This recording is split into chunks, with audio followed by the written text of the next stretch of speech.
The Russo-Japanese War 1904-1905 was a geopolitical earthquake. It shocked the global status quo by delivering a definitive victory to an emerging Asian power over a major European empire, fundamentally altering the balance of power on the world stage. Here is a breakdown of why this conflict is widely considered the first modern clash and how it unfolded, why it shocked the world. At the turn of the 20th century, Western powers operated under the assumption of inherent military superiority.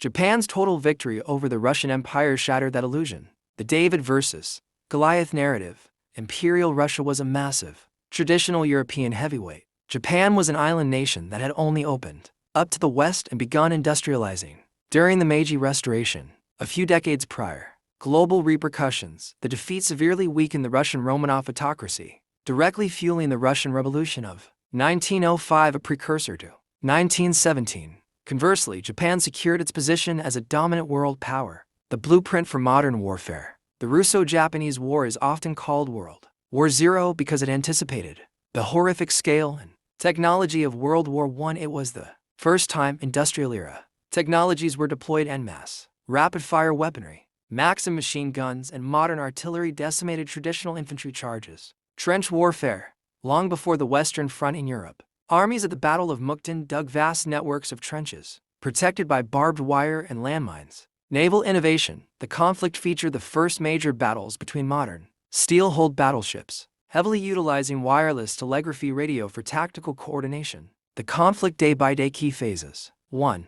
The surprise opening February 1904. Without a formal declaration of war, the Japanese Imperial Navy launched a nighttime torpedo attack on the Russian Pacific Fleet, stationed at Port Arthur, Manchuria. This crippling blow allowed Japan to land troops on the Asian mainland uncontested. 2.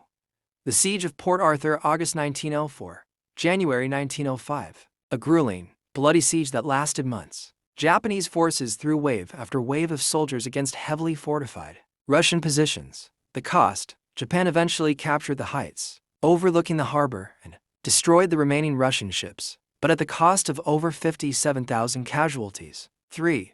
The Battle of Mukden, February, March 1905. One of the largest land battles fought before WWI, involving over 600,000 combatants. The Japanese army successfully outmaneuvered the Russian forces in Manchuria, forcing a massive Russian retreat, though both sides suffered catastrophic losses. 4. The climax, Battle of Tsushima, May 1905. In a desperate bid to turn the tide, Tsar Nicholas II ordered the Russian Baltic Fleet to sail over 18,000 miles around the world to the Pacific. When they finally arrived, exhausted, they were met in the Tsushima Strait by Japanese Admiral Togo Haihachiro. In a master class of naval tactics crossing the T, Togo's fleet annihilated the Russian fleet in a single day. The aftermath, Treaty of Portsmouth. By summer 1905, Russia was broke and facing internal revolution, while Japan was financially exhausted from the sheer scale of the war. U.S. President Theodore Roosevelt stepped in to mediate peace talks in Portsmouth, New Hampshire, winning a Nobel Peace Prize for his efforts. The resulting treaty forced Russia to evacuate Manchuria and recognize Japan's control over Korea. Are you looking at this conflict from a specific angle, like naval tactics, or perhaps its impact on the countdown to World War I?